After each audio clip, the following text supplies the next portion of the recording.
नमस्कार दोस्तों, स्वागत है गुरुजी एग्जाम स्टडी यूट्यूब चैनल पर। दोस्तों आज मैं आपके सामने लेकर आया हूं सिंधु नदी तंत्र। सिंधु नदी तंत्र दोस्तों काफ़ी इम्पोर्टेंट टॉपिक है आपके एग्जाम्स के पॉइंट ऑफ व्यू से।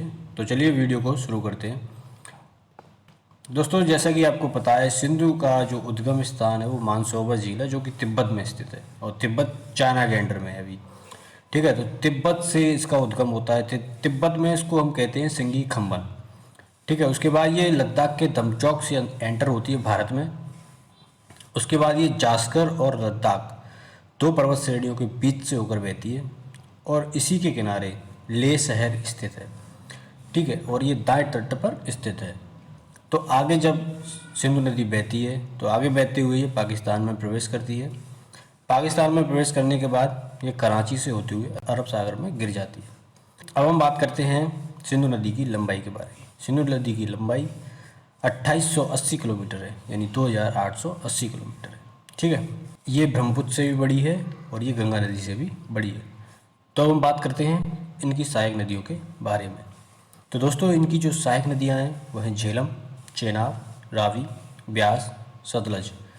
तो ये इनकी सहायक नदियाँ हैं। अब हम बात करते हैं एक इम्पोर्टेंट ट्रीटी हुई थी जिसे हम कहते हैं सिंधु जल समझौता।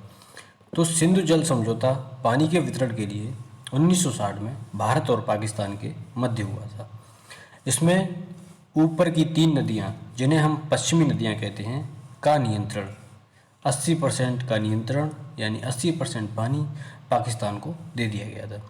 अब पश्चिमी नदियों में ऊपर की तीन नदियां यानी कि सिंधु, झेलम और चेनाब आती हैं।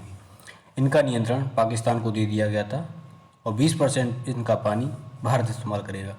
अब बात करते हैं पूर्वी नदियाँ, यानी कि नीचे की तीन नदियाँ, यानी कि रावी, ब्यास और सतलज का नियंत्रण भारत को दे दिया गया।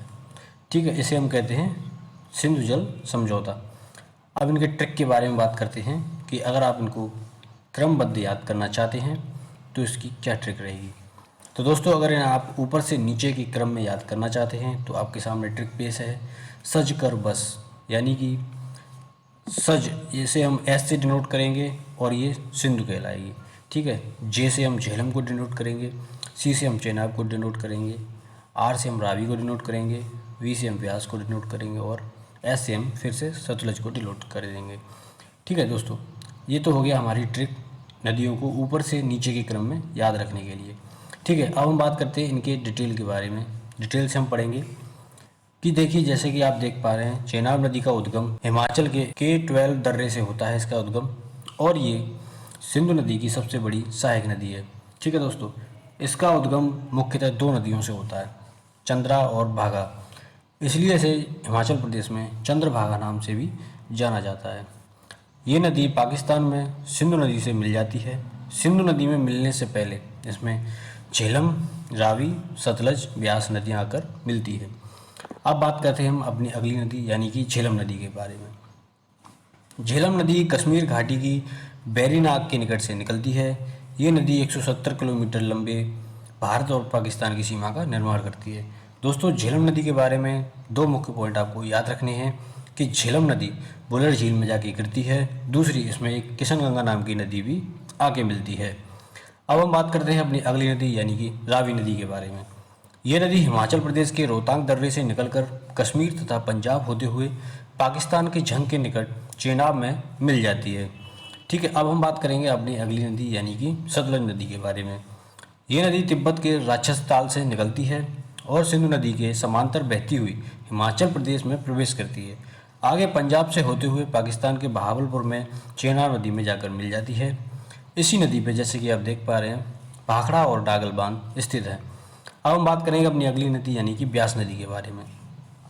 रोहतांग दर्रे से निकलकर ब्यास नदी हिमाचल प्रदेश के कुल्लू घाटी में बहते हुए पंजाब के हरके में सतलज नदी से मिल जाती है। अब यहीं से हमारी एक नहर निकलती है। उस नहर का नाम है इंदिरा गांधी नहर। यह नहर हरके से होते हुए पंजाब और राजस्थान से होकर गुजरती है।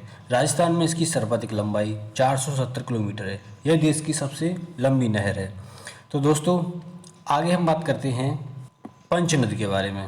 पंचनद काफ़ी इंपॉर्टेंट पॉइंट है दोस्तों। पंचनद क्या होता है कि जैसे कि आप देख पा रहे हैं, ये पांचों नदियां एक पॉइंट पे आकर मिल रही हैं पाकिस्तान में। उसके बाद जब ये सिंधु नदी में मिलती हैं उससे पहले ये पांचों नदियाँ एक साथ बहती हैं, यानी कि एक नदी बन जाती है 5 नदी मिल करके। तो जब ये 5 नदी एक नदी बन जाती है तो उसे हम कहते हैं पंचनद। और ये कितनी दूर तक बहती है? पंचनद बनने के बाद ये 45 किलोमीटर तक बहती है। उसके बाद ये सिंधु नदी में मिल जाती है और जाके कराची होते हुए अरब सागर में गिर जाती है।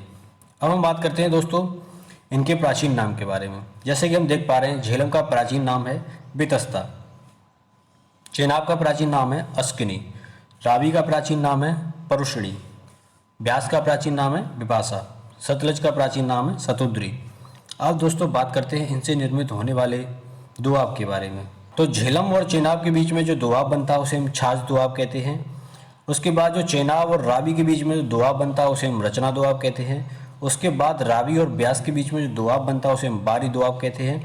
उसके बाद जो ब्यास और सतलज के मध्य जो दोआब बनता है उसे हम विष्ट दोआब कहते हैं। तो दोस्तों इसी के साथ हमारी ये वीडियो एंड होती है। अगर वीडियो आपको अच्छा लगा है तो आप इसको लाइक करें, कमेंट में बताएं, दोस्तों के साथ शेयर करें, और अगर आप हमारे चैनल पर पहली बार विजिट कर रहे हैं तो चैनल को सब्सक्राइब करें, साथ ही में बेल आइकन को प्रेस कर दें, जिससे कि भविष्य में आने वाली वीडियो आपके पास सर्वप्रथम पहुंचे और आप वीडियो का लाभ उठा सकें। धन्यवाद।